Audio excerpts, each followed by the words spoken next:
Hey everybody, hey community, it's Dr. Jonny Bowden coming to you from my house on my phone in a very low-tech situation on a dismal day in Southern California during the midst of this crisis that we're all going through together.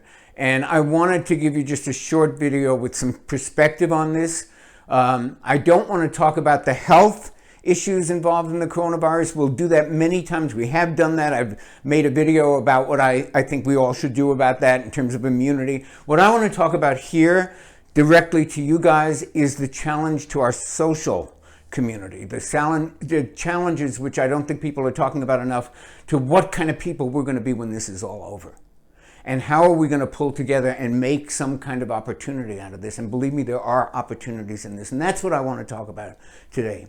I think that we need to see this as just another challenge. Now, I get that it's huge, but it's mainly huge because it's shared by so many people and it affects so many social areas of interaction.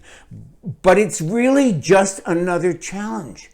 You guys have gone through challenges before. And what makes this more difficult is that it's real life. It's not practice. And I'll give you an example. As you know, avid tennis player. I take lessons all the time. Well, the pros will feed you balls in your sweet spot. It's really easy to practice your form and to do all those things that you're supposed to do when a tennis ball comes at you. But in real life, in a game, it doesn't work like that. The shots don't come to your sweet spot. They come all over the place, and they have to be integrated, and you have to be able to do a volley plus an overhead. And that's real life. And this is real life. So the people who have said to me, I can't stay on my diet during these circumstances, I just want to binge on sugar, this is exactly the time to pay attention to that, because this is another challenge that can get you off your game, that can get you unbalanced. And what I want to talk to you about is how do we balance ourselves during this kind of a challenge? One of the biggest challenges to us is the disruption of our routine. I've gotten up at a certain hour every day for 14 years and been on the tennis court from 7:30 to 9 o'clock. And I don't do that anymore. And even I, who's fairly kind of centered into a routine, has found that very disruptive and disorienting. I can only imagine what people are going through when their routines are disrupted, because routines are very grounding. So, number one piece of advice is to try to keep as much routine and as much sameness and as much familiarity as possible in your lives. Let your lives be disrupted as little as is demanded by the situation. Reconnect with the people that you are quarantined with. Do some of the things that we've been promising ourselves we do. I've got a list of them in my house. I've got enough to keep me busy for a week. Find the opportunity in this challenge.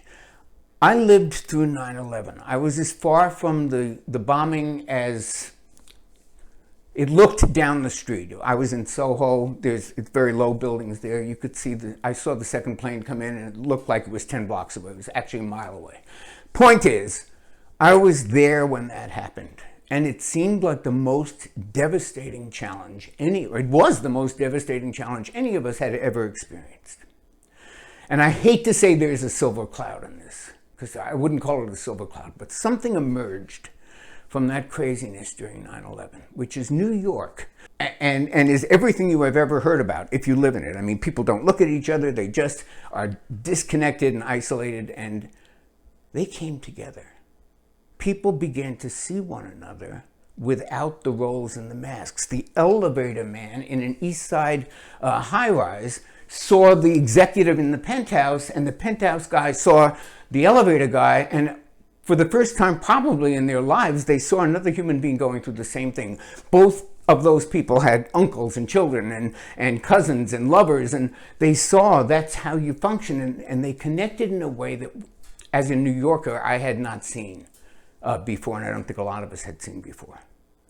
Find that.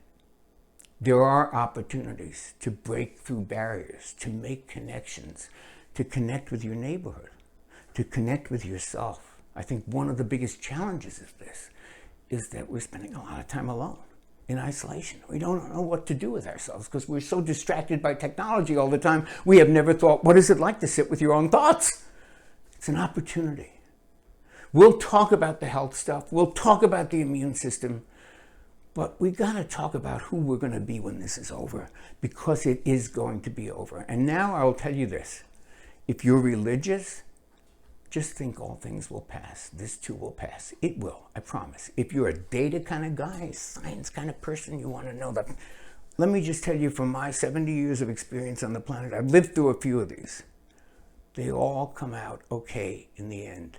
I was around in the 80s when people were getting diagnosed with the HIV virus and there was no hope in sight. That was a death sentence. And we thought that was the end of the world. And it wasn't. And it was horrible for some people. And this will be horrible for some people. Not as probably, ultimately, many of you will not be that affected by it. You may be. But my advice to you in any case is, whether you are affected by it or not, you always have an opportunity in how you respond to that challenge. It's like I used to say in the old days, you can be blind and you can be Stevie Wonder, or you can sell pencils on a street corner. You have an opportunity here. Who are you going to be in this crisis, and who are you going to be when this crisis has passed? You're up to that opportunity. You're up to the task of taking that game onto the court now and actually putting it into practice with real life challenges coming at you from every direction. And I get that they're coming, and they're going to keep coming, and you are up to the task of coming out whole and maybe even better. I'll be in touch with videos like this. If you like them, I'll give you my ideas of things that we can do together and even alone that can increase the odds that when this is over, we will like each other and ourselves a lot more than we do right now. This is Jonny Bowden. Take care, be safe, and I'll see you really soon.